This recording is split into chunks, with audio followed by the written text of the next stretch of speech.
Bismillahirrahmanirrahim. Assalamualaikum warahmatullahi wabarakatuh.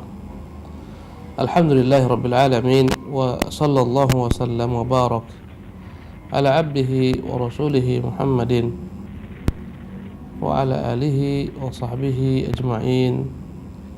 Amma ba'du. Rabbi syrah li sadri wa yassir li amri wahlul 'uqdatam min lisani yafqahu qawli. Allahumma aftah alaina hikmataka wanshur alaina min khazaini rahmatika subhanaka la ilma lana illa ma 'allamtana innaka antal alimul hakim wa tub alaina innaka antat tawwabur rahim.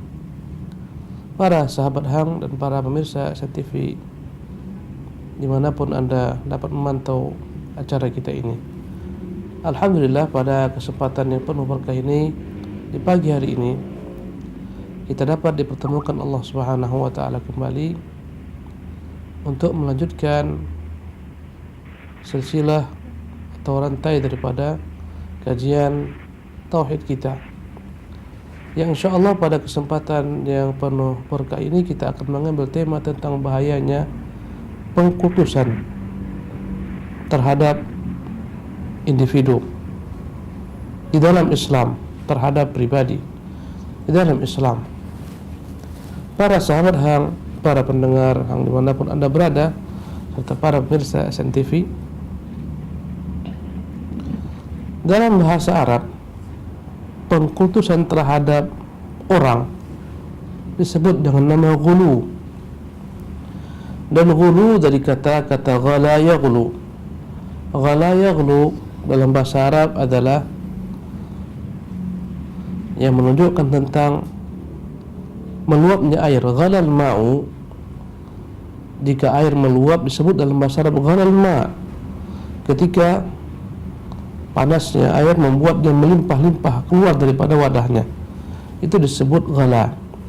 Kaitan istilah secara bahasa ini dengan istilah ghulu dalam pandangan agama, bahwasanya ghulu itu adalah sikap yang berlebih-lebihan di dalam memuliakan, mencintai orang-orang tertentu, mencintai nabi-nabi Allah Subhanahu wa taala dan wali-wali Allah Subhanahu wa taala.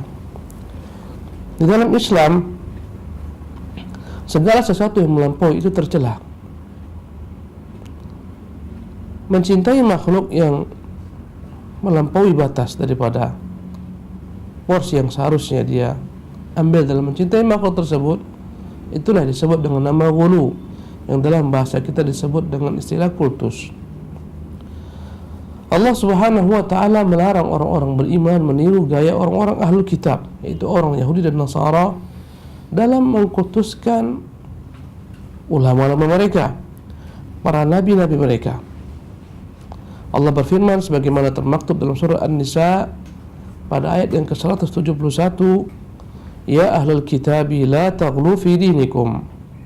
Wahai ahlul kitab, yaitu Yahudi dan Nasara, la taghlu fi dinikum, janganlah kalian ghulu dalam cara beragama kalian. Janganlah kalian melampaui batas, berlebih-lebihan di dalam beragama kalian. Wa la taqulu 'ala Allahi illa al-haqq, dan janganlah kalian berkata atas nama Allah kecuali yang benar saja. Innamal masihu Isa bin Maryam Rasulullah. Sesungguhnya Isa bin Maryam yang disebut dengan nama Al-Masih adalah Rasulullah, bukan Tuhan. Jangan kalian ghulu sehingga menjadikan dia sebagai Tuhan, sebagaimana ghulunya orang-orang Nasara mengatakan Isa adalah Tuhan Allah Subhanahu wa taala. Maka Allah katakan kepada orang-orang Nasara, ahlu kitab, jangan kalian berlebih-lebihan, ghulu, ekstrim, melampaui batas di dalam mengkultuskan Isa bin Maryam sehingga mengangkat dia sebagai anak Tuhan, putra Tuhan.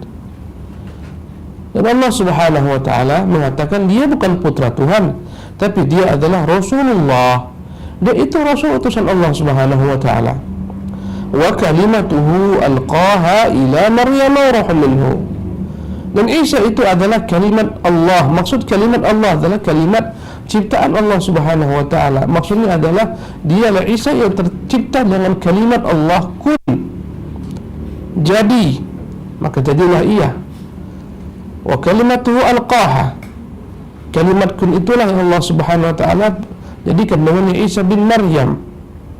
Maka ditiupkanlah alqaha ila Maryam wa ruh minhu, kalimat yang Allah Subhanahu wa taala tempatkan pada Maryam dan ruh yang diciptakan dari Allah Subhanahu wa taala. Wa ruh minhu, dan ruh ciptaan Allah Subhanahu wa taala. Ruh dari Allah maknanya ruh daripada ciptaan Allah Subhanahu wa taala. Maka jangan sampai kalian menganggap Isa itu adalah putra Tuhan.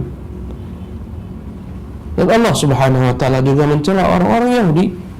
Orang-orang Yahudi mengatakan Isa itu anak zina. Maka Allah mengatakan tidak, dia itu bukan anak zina, dia itu adalah Rasulullah.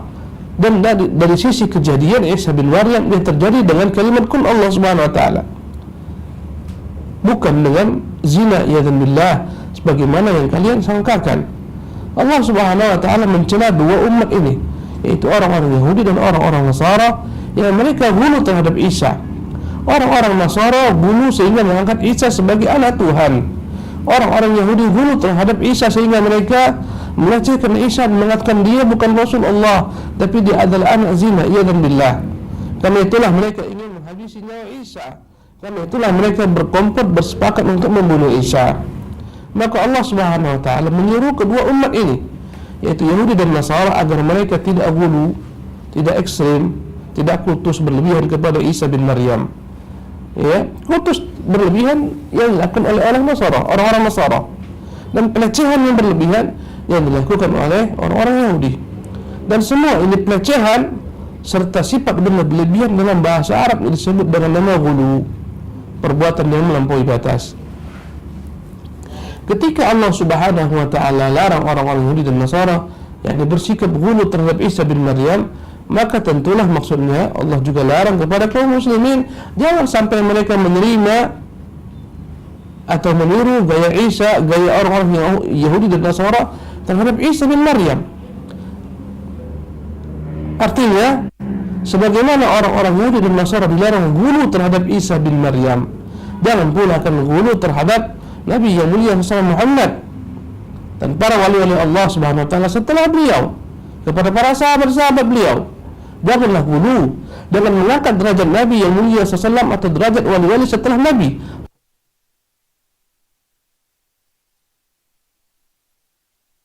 Akan mereka, sebagaimana sebagian umat ini ada yang ghulu terhadap Nabi yang mulia SAW sehingga mereka bersumpah demi Nabi. Maka ini sikap ghulu. Kita mendengar dan kita melihat sebagian tulisan daripada orang-orang di masa ini, ya, yang mereka cinta kepada Nabi SAW, tapi karena cinta yang tidak pada tempatnya, akhirnya mereka bersumpah demi nama, yakni mereka bersumpah demi Nabi SAW. Dalam sebagian tulisan yang kita baca di WhatsApp yang tersebar, ya, dari sebagian orang bersumpah demi Nabi yang mulia SAW. Dia bersumpah demi Allah dan dia bersumpah demi Nabi. Dan ini adalah sikap ghulu yang berlebihan yang dilarang dalam Islam. Subhanallah. Sebagaimana kita baca di sebagian berita-berita yang di media sosial, bagaimana mereka itu, subhanallah, menyatakan Quran adalah merupakan ciptaan Allah. Ini adalah ungkapan yang salah kaprah, karena Quran bukan ciptaan Allah Subhanahu wa taala. Ketika heboh-hebohnya orang, ya, membela Quranul Karim, Al-Quranul Karim yang dinistakan oleh sebagian orang-orang kufar, maka ada beberapa penulis yang menulis dalam statementnya yang tersebar melalui jejaring sosial, di mana dalam pernyataannya dia menyatakan Quran itu adalah ciptaan Allah yang harus dimuliakan. Subhanallah. Al-Quran bukan ciptaan Allah, tapi dia kalamullah, dia sifat Allah Subhanahu wa taala, bukan makhluk. Dan ini menunjukkan kepada kita bahwasanya tidaklah cukup semangat saja di dalam beragama, tidaklah semangat saja dalam mencintai para nabi-nabi Allah, para wali-wali Allah Subhanahu wa taala tanpa ilmu. Dan kita melihat bagaimana tersesatnya dua umat yang mencintai Isa bin Maryam dalam satu sisi dari orang-orang Nasara, dan satu sisi lain yang membenci Isa ibnu Maryam, melecehkannya sehingga menyatakan dia adalah anak zina. Dan lihatlah bagaimana keadilan Islam. Allah Subhanahu wa taala perintahkan mereka meniru gaya orang-orang muslim, orang-orang mukmin, agar mereka mengatakan Isa itu adalah Rasulullah, bukan Tuhan, bukan pula anak Tuhan. Ya, dan dia bukan pula anak zina, tapi adalah sosok makhluk yang tercipta wa ruhan minhu, daripada ciptaan Allah Subhanahu dari ruh yang diciptakan oleh Allah Subhanahu wa taala. Dan kita melihat bagaimana umat ini tergelincir gara-gara sifat ghulu ini, gara-gara sikap-sikap berlebihan, ekstrim, kultus terhadap pribadi. Dari sanalah bermula kesyirikan di umat ini, bahkan di alam semesta, di jagat raya ini, di bumi Allah Subhanahu wa taala ini. Ibnu Abbas radhiyallahu ta'ala anhuma menceritakan kepada kita kisah awal kesyirikan terjadi di umat ini, terjadi dengan sifat cinta yang berlebihan kepada wali-wali Allah yang terjadi pada masa Nabi Nuh alaihi salatu wassalam. Ketika Ibnu Abbas menafsirkan firman Allah Subhanahu wa taala yang terdapat di dalam surat Nuh ayat 23, Allah Subhanahu wa taala berfirman dalam surat Nuh pada ayat yang ke-23, wa qalu la tadharunna alihatakum, berkatalah umat Nabi Nuh kepada Nuh dan kepada kaum mereka, wa qalu, mereka pun berkata, la tadharunna alihatakum, jangan pernah kalian tinggalkan tuhan-tuhan kalian gara-gara mengikuti Nuh. Wala tadharunna waddan, di antara tuhan-tuhan tersebut namanya adalah Wad, dan jangan pula kalian meninggalkan peribadatan kepada Wad. Wala suwa'an, jangan kalian tinggalkan peribadatan kepada berhala yang bernama Suwa'.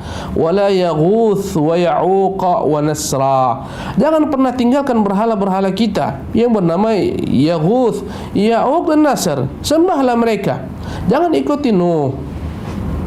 Wa qad adallu katsira, dan sungguh mereka umat Nabi Nuh benar-benar banyak menyesatkan kesama mereka. Ya, atau berhala-berhala ini menyesatkan banyak umat Nabi Nuh. Apa kata Ibnu Abbas radhiyallahu ta'ala anhuma? Hadhihi asma'u rijalin salihin. Ini yakni Wad, Suwa', Yaghuth, Ya'uq, Nasr, berhala-berhala ini adalah nama daripada orang-orang saleh min qaumi Nuhin, yang mereka hidup di zaman Nuh. Falamma halaku, tatkala mereka binasa, auha syaitanu ila qaumihim, maka syaitan membisikkan kepada kaum Nabi Nuh, ansibu ila majalisihim allati kanu yajlisuna fiha ansaban, buatkanlah patung-patung mereka di tempat-tempat mereka bermajlis, di tempat-tempat mereka berkumpul dan duduk. Ini adalah bisikan syaitan. Apa kata syaitan kepada umat Nabi Nuh? Apa tanda cinta kalian kepada mereka setelah mereka meninggal? Mereka lah orang-orang saleh kalian, mereka lah wali-wali Allah Subhanahu wa taala, dengan sebab mereka lah akan dapat petunjuk. Apa bukti cinta kalian kepada mereka? Ya, dibisikkan syaitan. Ya, dari sisi kecintaan kepada orang-orang saleh, kita wajib mencintai orang-orang saleh, dan kita haram yakni membenci orang-orang saleh. Dari sisi itulah syaitan masuk menggelincirkan, sehingga mereka bertanya, apa yang harus kami lakukan sebagai tanda cinta kami kepada orang-orang saleh dan mereka telah meninggal? Berkata syaitan, anilsibu ila majalisihim, buatkan, pahatlah patung-patung di tempat majlis-majlis mereka, di tempat mereka kumpul ketika hidup dengan murid-murid mereka. Wasammuhum bi asma'ihim, kemudian setelah kalian buat tempat patung-patung tersebut atas bentuk-bentuk mereka, namakanlah patung-patung tersebut dengan nama-nama mereka. Fafa'alu, akhirnya mereka pun lakukan yang bisikan syaitan ini. Dibuatlah patung-patung Wad, Suwa', Yaghuth, Ya'uq, Nasr. Walam tu'bad, belumlah patung-patung ini disembah. Dan ini mengajarkan kepada kita, riwayat ini, karena riwayat ini adalah sahih daripada Ibnu Abbas, bahwasanya kesyirikan itu adalah target terakhir syaitan, dan syaitan tidak akan menggiring orang kepada kesyirikan kecuali melalui jalan-jalan yang dibawa kesyirikan. Dari mana dia giring? Dari ibadah, dari ibadah yang berlebihan. Dan karena cinta adalah merupakan ibadah, cinta kita kepada wali Allah, cinta kita kepada Nabi adalah ibadah. Dari situlah syaitan menggelincirkan manusia, bukan dari jalan kefasikan, tapi dari jalan ibadah. Cintailah mereka karena cinta ibadah, yakni simbolkan kecintaan kalian dalam bentuk memahat patung-patung mereka. Subhanallah. Tapi tidak langsung disembah. Dibuatkanlah patung-patung ini, berhala-berhala ini, dan mereka menghormati patung-patung ini setiap kali mereka melihat patung-patung ini. Bahkan mereka rayakan patung-patung ini setiap tahunnya.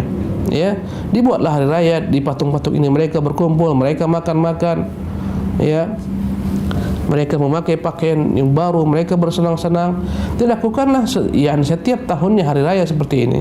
Tapi belum lagi disembah. Berkata Ibnu Abbas, hatta idza halaka ulaika wa nusiyal ilmu ubidat. Generasi yang pertama ini punah, datanglah generasi berikutnya. Dalam beberapa riwayat dikatakan generasi berikutnya dibisiki oleh syaitan. Dia adalah betapa sabarnya syaitan menggoda manusia. Kata syaitan, sebagai tanda cintanya kalian kepada wali-wali Allah tersebut, mengapa kalian hanya buat patung-patung mereka di tempat-tempat majlis mereka saja, tempat berkumpulnya mereka? Ya, buatlah patung-patung mereka di rumah-rumah kalian. Maka akhirnya generasi yang kedua ini pun memperbanyak patung tersebut. Setiap rumah dalamnya ada patung-patung orang-orang ini. Ada patung Wad, Suwa, Yaguth, Ya'uq dan Nasr. Jadi mereka sekarang tak payah harus setahun sekali berkumpul di sana. Setiap saat mereka melihat gambar-gambar dan patung-patung wali-wali ini, seketika mereka berdoa kepada Allah agar Allah Subhanahu wa taala memberikan kebaikan kepada wali-wali ini, dan belum disembah. Datanglah generasi berikutnya. Generasi demi generasi syaitan itu menggiring manusia kepada kesyirikan. Berkata syaitan kepada generasi berikutnya, tidaklah patung-patung ini diletakkan di sini oleh orang-orang sebelum kalian, pendahulu kalian, kecuali karena orang-orang ini bukan orang sembarangan. Mereka adalah makhluk-makhluk Tuhan yang suci, dan kalian adalah orang-orang yang kotor. Maka kalaulah kalian mau meminta kepada Allah, beribadah menyembah Allah, jangan langsung meminta kepada Allah Subhanahu wa taala. Jangan langsung beribadah kepada Allah. Beribadahlah kepada mereka, jadikanlah mereka sebagai wasilah perantara untuk meminta kepada Allah Subhanahu wa taala. Akhirnya mereka pun berdoa dengan perantara wali-wali Allah yang telah meninggal ini, yang disimbolkan dalam bentuk patung-patung. Generasi berikutnya sampai akhirnya syaitan menggelincirkan mereka, disembahlah patung-patung ini sebagai tuhan-tuhan dari selain Allah Subhanahu wa taala, dengan keyakinan inilah tuhan-tuhan kecil yang akan menyampaikan semua hajat mereka kepada Tuhan yang besar, Allahu Jalla wa Ala. Mereka menyembah patung-patung ini bukan dengan keyakinan patung-patung inilah yang mencipta, tapi semuanya adalah sebagai perantara mendekatkan mereka kepada Allah, sebagaimana Allah berfirman, ma na'buduhum illa liyuqarribuna ilallahi zulfa. Tidaklah kami menyembah mereka ini, berhala-berhala ini, kecuali agar mereka sampaikan kami kepada Allah Subhanahu wa taala. Kata mereka, makhluk-makhluk yang kotor ini tidak akan dapat langsung beribadah menyembah Allah. Sembahlah dulu patung-patung ini, berdoalah kepada mereka, memintalah kepada mereka, biar mereka yang akan sampaikan kelak kepada Allah Subhanahu wa taala. Mereka berikan analogi yang batil dengan makhluk. Kata mereka, lihatlah para raja-raja. Ini analogi atau kias yang rusak. Raja-raja tidak akan dapat orang-orang biasa bertemu raja langsung, apalagi meminta kepada raja hajat mereka. Melainkan haruslah orang-orang awam, masyarakat biasa, rakyat ini berperantara melalui orang terdekat dengan raja, para menteri contohnya, atau orang-orang dekat dengan raja. Demikian juga Allah Subhanahu wa taala tidak akan sampai seorang kepada Allah kecuali melalui perantara orang-orang dekat dengan Allah Subhanahu wa taala. Ini syubhat dan ini kebatilan. Subhanallah. Yang tidak pernah diajarkan oleh para rasul. Tidak Nuh mengajarkan, tidak perlu Nabi kita Muhammad SAW mengajarkan. Dan dalam beribadah yang dalam Islam, yang membedakan Islam dengan umat-umat lainnya, bahwasanya kita disuruh langsung beribadah menyembah Allah, beribadah meminta kepada Allah. Apa kata Allah Subhanahu wa taala? Wa idza sa'alaka ibadi anni fa inni qaribun. Jikalah hamba-hambaku bertanya kepadamu wahai Muhammad tentang aku, katakan Muhammad, aku itu dekat. Ujibu da'watad da'i, aku akan kabulkan doa orang yang berdoa kepadaku. Idza da'ani, ketika berdoa kepadaku. Dalam ayat yang mulia ini Allah Subhanahu wa taala tidak perintahkan agar kita berdoa melalui perantara siapapun juga, melainkan langsung kita berdoa kepada Allah Subhanahu wa taala. Allahu Akbar. Para pendengar dan para pemirsa yang dimuliakan oleh Allah Subhanahu wa taala. Tapi kita lihat umat-umat di lain, yakni kaum muslimin, mereka tidaklah pernah sampai kepada Tuhan tertinggi, kata mereka, kecuali harus melalui perantara Tuhan-Tuhan di bawahnya. Ada yang melambangkan dengan dewa-dewa dan seterusnya. Subhanallah. Ada yang menyimbolkan dengan anak Tuhan dan seterusnya. Kata mereka tidak akan sampai kepada Tuhan Bapa kecuali melalui Tuhan Anak, atau melalui ruh yang mereka kultuskan. Subhanallah. Yang mereka sebut dengan nama Ar-Ruhul Qudus. Maka tiap kali mereka berdoa melalui Tuhan-Tuhan ini, Tuhan-Tuhan kecil. Subhanallah. Agar disampaikan kepada Tuhan besar. Subhanallah. Para pendengar dan para pemirsa yang dimuliakan oleh Allah Subhanahu wa taala, akhirnya tatkala ilmu diangkat, disembahlah berhala-berhala ini menjadi Tuhan selain Allah Subhanahu wa taala. Dan ini menunjukkan kepada kita bencana petaka itu akan terjadi ketika ilmu diangkat. Subhanallah. Apa petakanya? Ketika ilmu diangkat, kata Ibnu Abbas, wa nusyil ilmu ibadat. Tatkala ilmu itu dilupakan, ilmu yang benar dilupakan, menggantikan posisinya ilmu yang batil, akhirnya disembahlah Tuhan-Tuhan ini dari selain Allah. Maka diperintahkan Allah Nuh mendakwahi mereka. Tatkala mereka ingkar, akhirnya Allah hancurkan seluruh kaum Nabi Nuh kecuali yang ada di atas bahtera daripada orang-orang mukmin yang bersama Nabi Nuh. Subhanallah. Qala Ibnu Qayyim, berkata Ibnu Qayyim rahimahullah, wa ghairu wahidin min as-salaf, dan berkata selain daripada Ibnu Qayyim ulama-ulama salaf lainnya, lamma matu akafu ala quburihim, tatkala meninggal orang-orang ini, yang orang-orang salaf tersebut, maka masyarakat pun senantiasa datang ke kuburan-kuburan mereka, beriktikaf di sana, berdiam di sana. Dan inilah yang terjadi, akhirnya terjadilah kesyirikan. Dan ini pula fenomena yang kita lihat di masyarakat. Tatkala ada kuburan-kuburan orang saleh yang dikeramatkan, berdatangan orang ke sana dan i'tikaf di sana.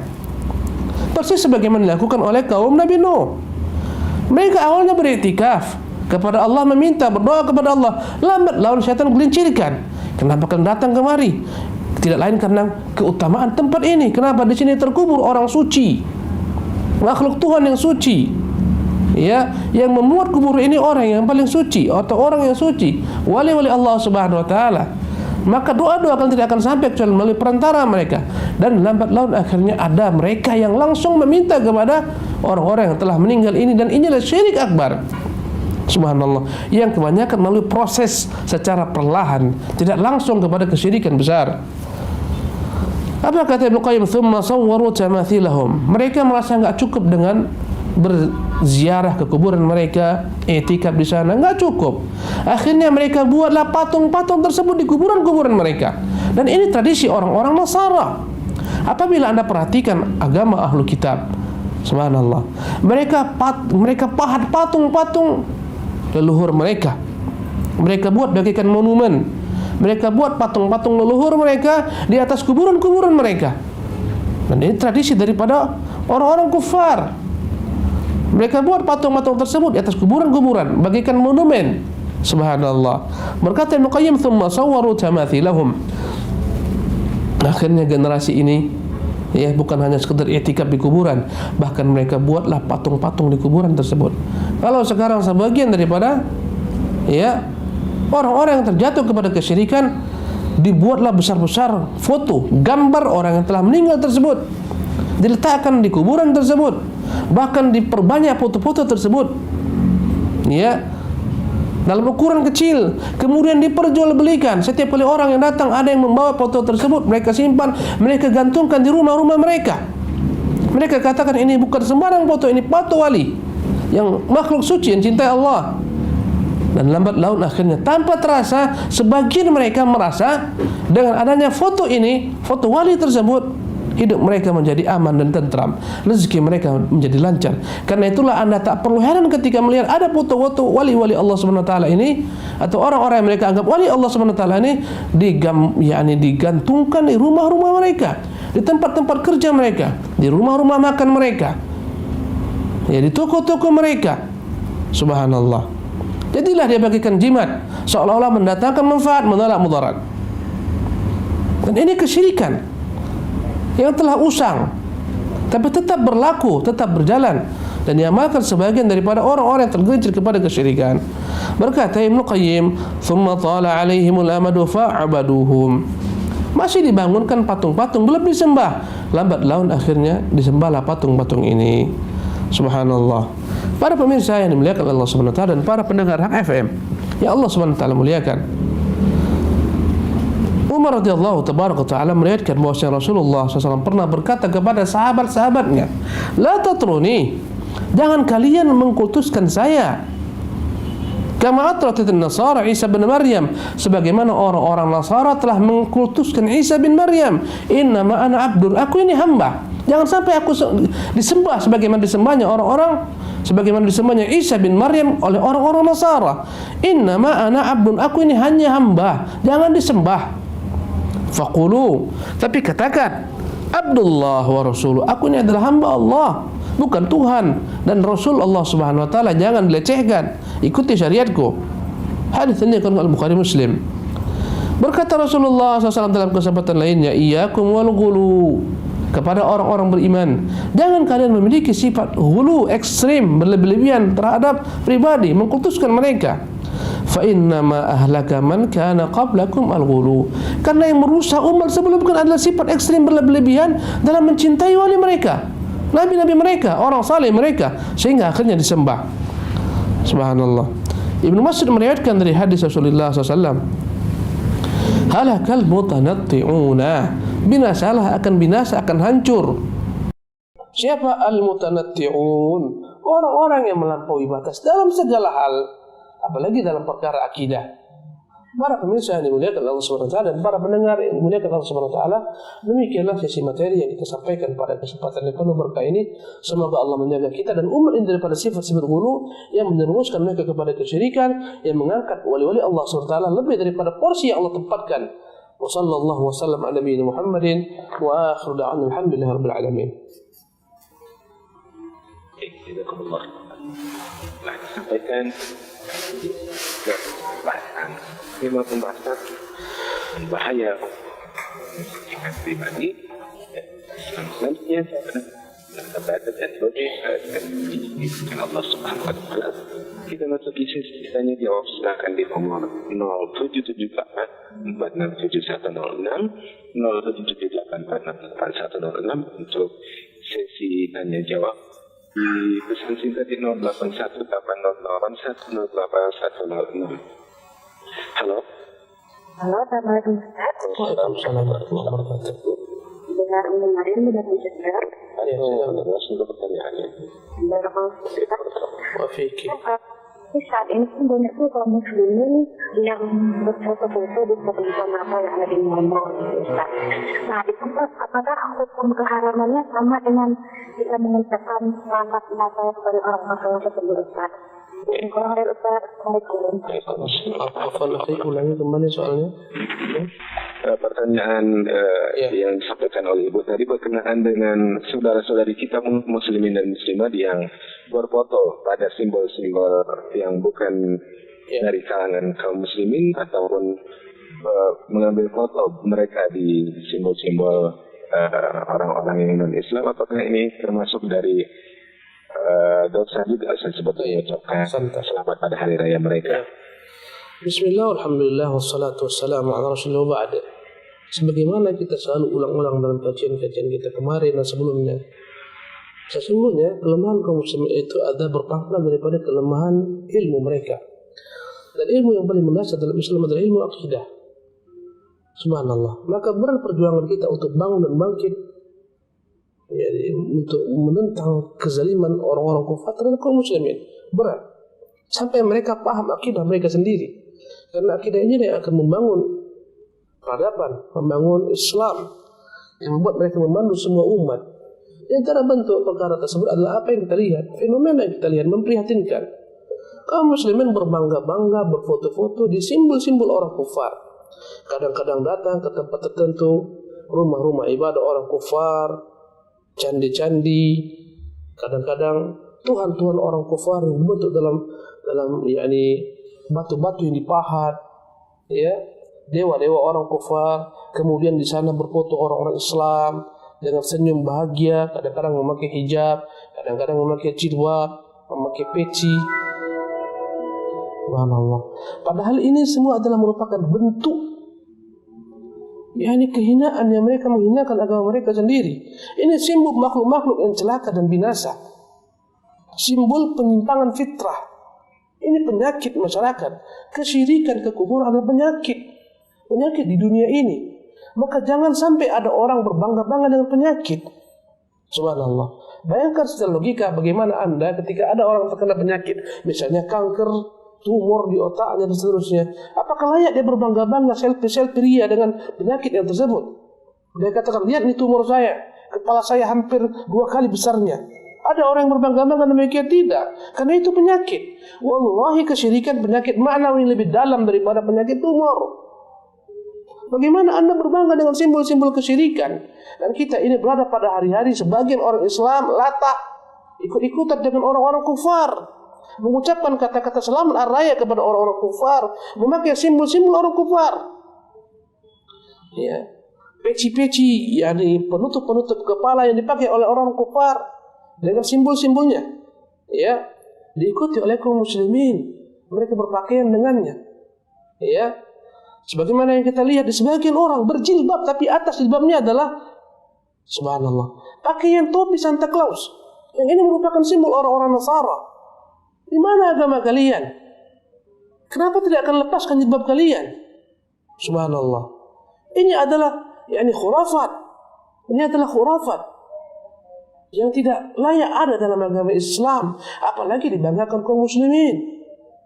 Dan sungguh kita anehnya hidup di negeri yang mayoritas kaum muslimin, tapi dalam dalam acara raya orang-orang kufar, yang mereka minoritas, mendominasi simbol-simbol kekufuran. Subhanallah. Dengan segala macam atribut-atributnya di jalan-jalan, di mal-mal. Ini bencana dan musibah. Subhanallah. Anda masuk ke bandara, Anda masuk ke mal, Anda masuk ke mana-mana, melainkan Anda melihat di sana simbol orang-orang kufar di negeri mayoritas kaum muslimin. Subhanallah. Bukan itu tanda toleransi dalam Islam. La haula wala quwwata illa billah. Maka kita katakan ini semua perbuatan yang haram. Bahkan bisa menjerumuskan kepada kesyirikan. Andai kata ada ridha dengan Tuhan-Tuhan tersebut. Ini latah yang tidak baik.